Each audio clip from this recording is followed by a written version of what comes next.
WURD Radio on Demand. Evening Words with Nick Taliaferro. Today we are joined by a world-renowned scholar, educator, and scientist who is helping us to take back our planet. In fact, that is the subtitle of his latest book, The New Climate War, The Fight to Take Back Our Planet. He is a climatologist, ladies and gentlemen. For those of you who say climatologist, does that have anything to do with makeup? No, that's something altogether different. A climatologist has to do with the living environment of this planet, those factors that impact the temperature and the atmosphere in which we live, move, and breathe, and have our being. And he is blowing the trumpet of warning for us today in his new book, The New Climate War, The Fight to Take Back Our Planet. Please make welcome, if you would, Professor Dr. Michael Mann. Dr. Mann, it's good to have you, and welcome to WURD. Oh, thanks so much, Nick. It's great to be with you. Great to be with you too, Bob. Well, you know, Bob, when we talked about this, Bob said we got to talk about the environment. We have to talk about our living planet. And, you know, we have a president, or we had a president. I want to sprinkle salt over my shoulder and do all other sorts of things to break the curse. Number 45, who said that it was all fake news, that it is lying science. Can you give us the bird's eye view of what is going on from a climatological point of view as it concerns our planet? Yeah, we've been burning fossil fuels, oil, natural gas, coal for 2 centuries. And we've been loading the atmosphere with carbon pollution. And we've known for nearly 2 centuries that carbon dioxide, that carbon pollution, is what we call a greenhouse gas. It warms the atmosphere. It warms the surface of the planet. And so the physics behind this is very basic. We've known it for nearly 2 centuries. What we wouldn't be able to explain as scientists would be if all of this fossil fuel burning wasn't warming up the planet.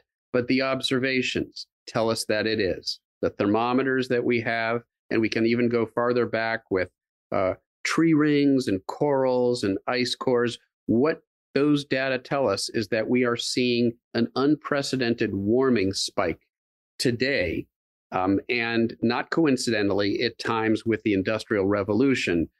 The bad news is that on the current trajectory, if we do nothing, we will soon pass a level of warming, 2 degrees Fahrenheit warming of the planet, where actually 3 degrees Fahrenheit warming of the planet, rather, where we start to see the worst consequences of climate change. Those devastating heat waves and wildfires and floods that we're now seeing play out in real time, those will become more intense, more common if we fail to do something about the problem. That's the bad news. The good news is there's still time to do it.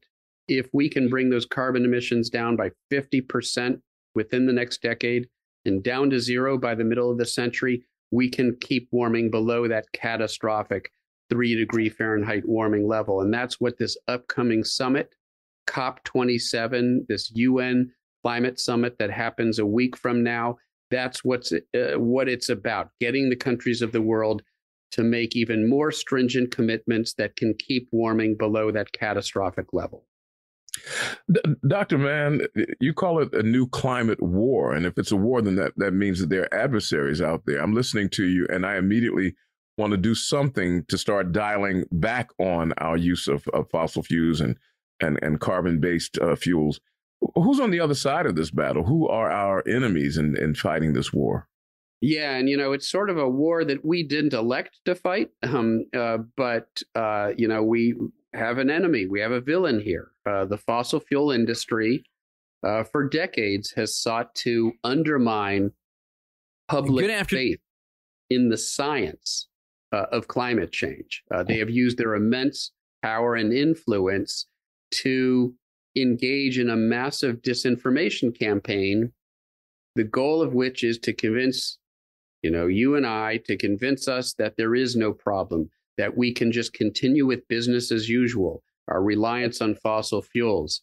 ExxonMobil, in the world's largest publicly traded fossil fuel company, in a 1982 memo, actually predicted how much warming we would see by now. They predicted it correctly. And they said the consequences, and this is their words. This is the words of ExxonMobil's own scientists. The consequences, they said, would be catastrophic if we failed to rein in this problem. And that's where we are now, because they were so successful in preventing any legislation to deal with this problem in a meaningful way. We're now seeing those devastating consequences play out in real time. And so that's the villain. Now, here's the thing. They can no longer claim that it's not happening. They can no longer deny climate change because people can see it with their own two eyes. We can feel it. We can see it. We know it's happening. So they've turned to all of these other tactics: deflection, delay, distraction, doom mongering, despair mongering. If they can convince us it's too late to do anything about the problem, it potentially leads us down the same path of inaction as outright denial. They want us on the sidelines, not on the front lines, demanding action. So that's the new climate war in a nutshell. How do you feel, Dr. Mann, when you hear a debate where one candidate, and let's go ahead and use his name, Dr. Mehmet Oz, says, I want to untap the great reservoirs of energy that exist directly under our feet? Does that play into the distraction, the denial that leads us further down the path of no return? Or is what he's saying, is it harmless? Yeah, well, unfortunately, as we know, Dr. Oz used to literally sell snake oil, right? Miracle cure. And he's doing more of that here. He's selling us climate snake oil. This idea that we can somehow continue to extract and burn fossil fuels and not make the problem worse. One thing we know about his history is that he has never stood on the side of science. He's always stood on the side of pseudoscience and anti-science, which is, unfortunate for somebody who, is technically a medical doctor, but he has been promoting anti-science and pseudoscience for decades. And he's doing more of the same here when it comes to the climate change, because, who's paying for his campaign? Who's funding his campaign? It's those polluters. It's the fossil fuel industry and other bad actors that have been, trying to prevent us from doing anything about this problem. And he's just 180 degrees wrong. The solution is not under our feet. It's over our head. That's right. Sun. It's around us with wind. It's in the ocean. And it's around all of us in terms of organizing to force the liars out of power. Yeah, well said, Bob. That's exactly right. That's ironic, isn't it? He wants us to look downward beneath our feet when, if we look up at the sun and the wind, geothermal, new forms of energy storage, energy conservation strategies, there's so much we can do right now. The technology is there. The solution is there. The obstacles aren't physical. They're not technological. They are political. And think about that, folks, when you go to the voting booth, when you vote by mail or when you go to the voting booth. Make sure that you're voting for politicians who will do right by us and help us deal with the defining crisis of our time, the climate crisis, rather than politicians who are simply a rubber stamp for polluters. And look, in Philadelphia, where my father grew up, my grandfather lived in South Philly. Most of my relatives lived in that area.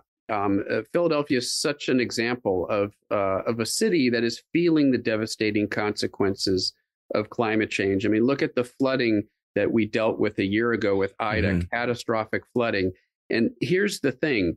Here's the worst part of it. The people who had the least problem in creating this problem, the least well off, are the ones who are feeling the most devastating consequences.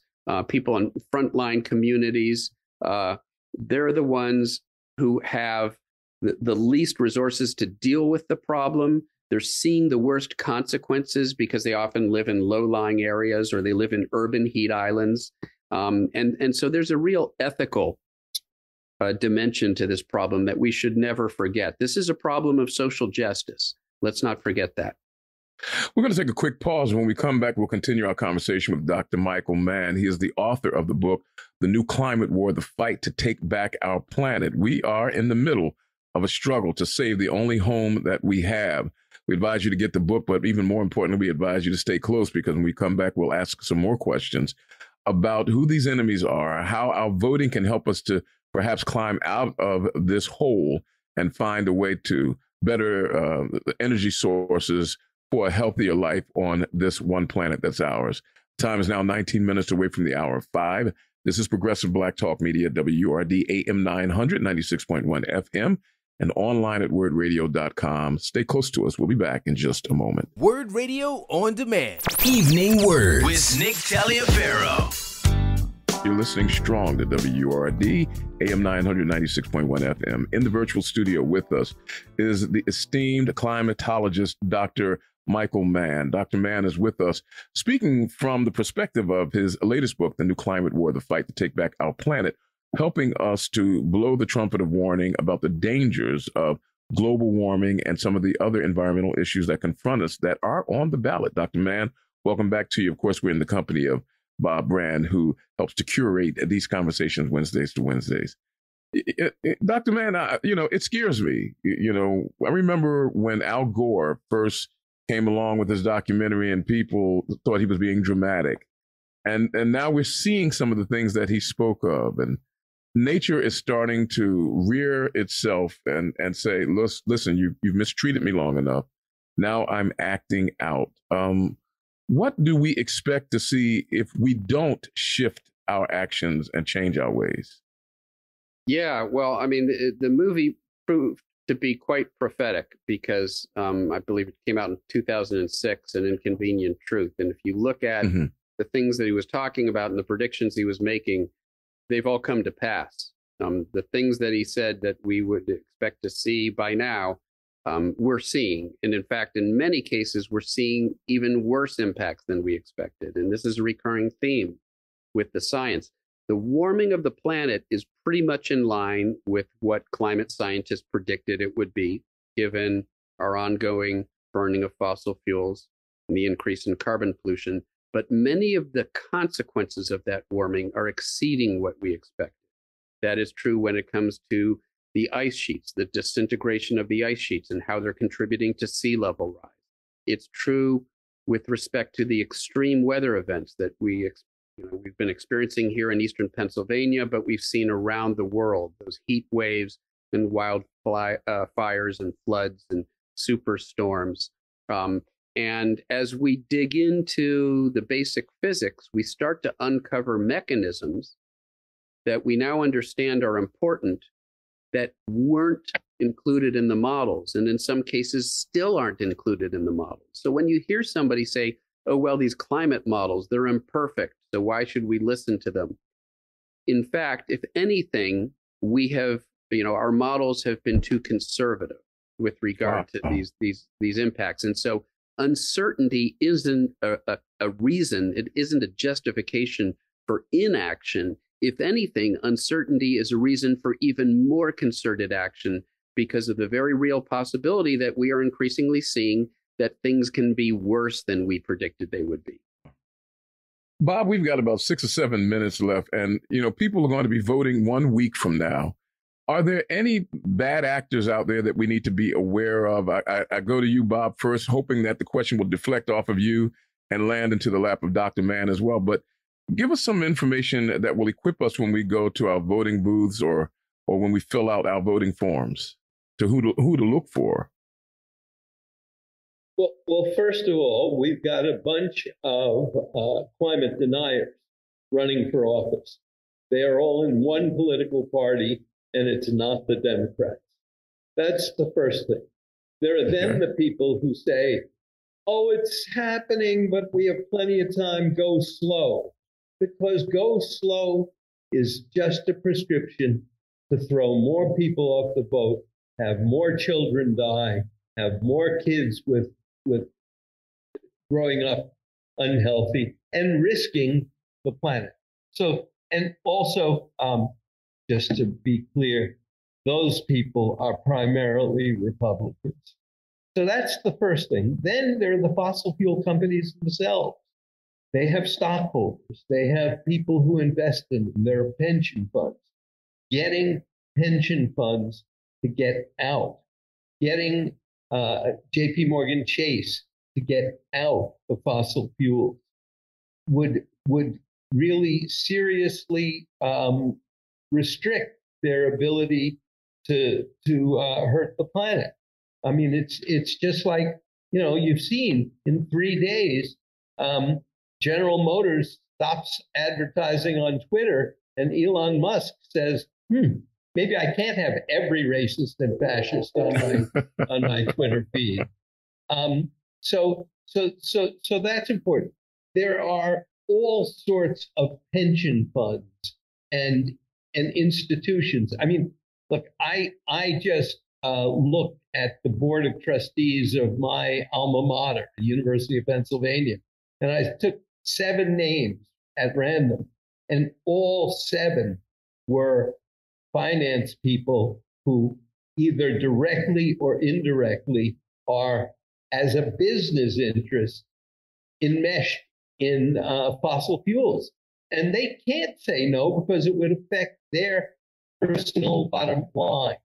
So putting pressure on them to act for the future rather than building new buildings that might be under a couple of feet of water 50 years from now, to actually pay attention to the future that the students are demanding that they do is very important. So there's no shortage. Then there are the things we can do positively.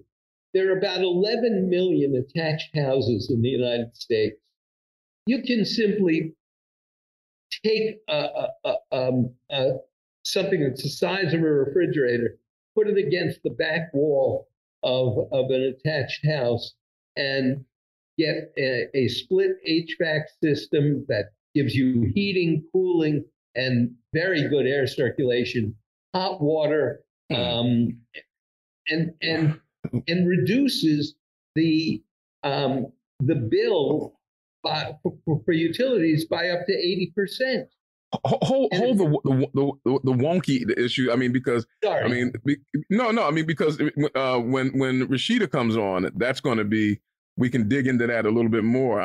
I'm wondering now, as people get ready to vote, because Dr. Mann, you said that there are some people that we can, and I don't want to use any kind of violent illustration, but there's some people that we can aim at, for want of a better term, when it comes to the bad actors who are making things even worse for us. Can we, as they used to say back in the days of the communist hunting, can we name names? Well, we almost don't have to do that for a simple reason. There is one party, so you just have to look for the letter. As Bob said, or is it an R? Is there a D there next to that name, or is there an R next to that name? The Inflation Reduction Act was passed in the Senate with 50 Democrats and a tie-breaking vote from the Democratic vice president and no Republicans. That tells you everything you need to know. It's the most aggressive piece of climate legislation we've ever passed and which has ever been signed into law, as it was by President Joe Biden. And it did so without a single Republican vote in the Senate. So there is one party that supports climate action, and there's another that doesn't. And you can, you can think about that as you go to vote. Now, another important point here is that, not all of those 50 Democrats are the same. Joe Manchin, conservative Democrat from a coal state who has investments in coal, and was a real holdout. And in the end, effectively ended up diluting the legislation from what it otherwise could have been. So while it was monumental, and it probably gets us as much as a 40% reduction in carbon emissions by 2030, which is most of the way there. We need 50%. It gets us 40% if all of the provisions in that legislation are indeed implemented. So that's a lot of progress, but it's not enough progress. And so if you want to see more aggressive climate legislation, and we're going to need to see more aggressive climate legislation if we are going to hold temperatures below that catastrophic 3-degree Fahrenheit level, then we need a larger majority in Congress of politicians who support meaningful climate action. And in the case of the Senate, you probably need at least 52 Democrats, because there are a couple there who are never going to endorse any more aggressive climate legislation than what we currently have. You probably need at least 52 Democrats. And that can happen if voters turn out in droves in this election and vote. I don't want to say vote on climate, because climate is just a part of an array of policies that benefit us, but potentially hurt the profits of big corporations. And there's one party that seems to care more about us, and there's one party that seems to care more about tax breaks for big corporations. I just heard of. Go ahead, Bob. Got a second or two. It's also important to work your way down the ballot. Because if we have a better state legislature, they won't be slowing things up. They won't be wanting side deals. Well, let's drill here, and then you can try to do something in the city because we don't care about the city. I mean, so you've got to work your way straight down the ballot. And if we do that, we can do something on climate change, but at the same time, we'll do something on a women's right to choose. We'll do something on voting rights. We'll do something on the extraordinary inequities that we have because of a history of racism. All these things will get better if there's a planet on which they can get better. If there's what a momentous way to close this discussion. Yeah. We've been speaking, of course, Bob Brand, but also our very special guest has been Dr. Michael Mann, the author of the book, The New Climate War, The Fight to Take Back Our Planet. Dr. Mann, your work is massively important to us. Is there any way that people can dig deeper into that which you are sharing about climate online? Well, thanks, Nick. It's been great talking with you and Bob as well. And I hope we can do this again sometime. I'm on social media. I try to put information out there about, the things that we've been talking about. I'm Michael E. Mann at Twitter. I'm on Facebook as well. Or I'm Michael E. Mann on Twitter for as long as Elon Musk allows me to be. So I believe that it is important for us to communicate in those spaces and to not leave, not to cede that territory to the bad actors. And so yeah, you can find me there talking about all these things. Well, ladies and gentlemen, we'll do our level best to make sure that we bring Dr. Mann back. I want to thank you, Bob, for making sure that we had him in the first place. Dr. Mann, all the best to you as you continue to supply us with the information that will empower us to reflect our choices when it comes to voting and when it comes to the climate of this planet. All the best to you, sir. Well, thank you. Thank both of you. Thanks to both of you for what you do. You've been listening to WURD Radio On Demand. Listen live to WURD Radio, 96.1 FM and 900 AM WURD. Streaming live at WURDradio.com.